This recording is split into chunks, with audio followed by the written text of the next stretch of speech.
Կուզեիք, որ առավոտյան Երևանի կայարանից գնացք նստեիք, իսկ մի քանի ժամ հետո արդեն հայտնվեիք Կապանում, կամ Բաթումում, կամ Թեհրանում։ Շատ երկրներում սա սովորական բան է։ Ես երկար ժամանակ ապրել եմ Վրաստանում։ Նստում էի Թբիլիսի արագ ընթաց գնացքը եւ ընդամենը 4.5 ժամ անց արդեն ծովափին էի Բաթումում։ Իսկ Հայաստանում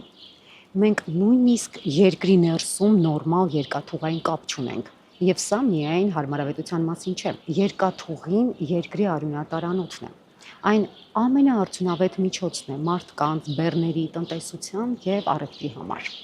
Ու հիմա ամենահետաքրքիր մասը։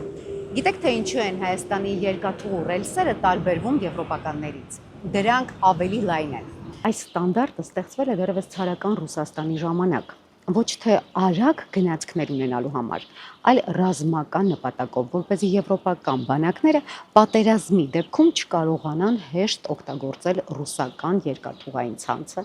եւ հասնել թիկունք։ Այսինքն այն, ինչ ստեղծվել է 19-րդ դարի ռազմական տրամաբանությամբ, մինչև այսօր շարունակում է սահմանել մեր երկաթուղային համակարգը։ Բայց սա պատմության ամենահետաքրքիր մասը չէ։ 2008 թվականից Հայաստանի երկաթուղին կոնցեսիոն կառավարմամբ փոխանցվել է ռուսաստանյան ընկերության։ Անցել է գրեթե 2 տասնամյակ։ Հիմա ինքներդ ձեզ հարց տվեք։ Այս տարիներին մենք ստացել ենք ժամանակակից երկաթուղային համակարգ։ Կարող ենք արագ հասնել Սյունիք, կարող ենք գնացքով հասնել Բաթում կամ Իրան։ Ոչ։ Փոխարենը մեր բոլոր հարևանները զարգացնում են իրենց երկաթուղային ենթակառուցվածքները։ Վրաստանը ներդրումներ է անում, Թուրքիան կառուցում է արագընթաց գծեր, Ադրբեջանը զարգացնում է միջազգային բեռնափոխադրումները։ Իսկ մենք շարունակում ենք խոսել այն հնարավորությունների մասին, որոնք այդպես էլ չեն իրականանում։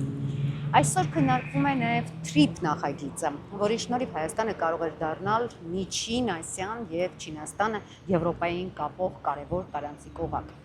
Բայց այդպիսի ապագայի համար մենք պետք է ունենանք ժամանակակից, զարգացող եւ Հայաստանի շահերին ծառայող երկաթուղային համակարգ, որովհետեւ երկաթուղին պարզապես ռելսեր չեն։ Երկաթուղին տնտեսական անկախության ճանապարհն է։ Եվ քանի դեռ մեր արյունատար անոթների փականները գտնվում են ուրիշի ձեռքում, մենք շարունակելու ենք մնալ աշխարհաքաղաքական փակուղու մեջ։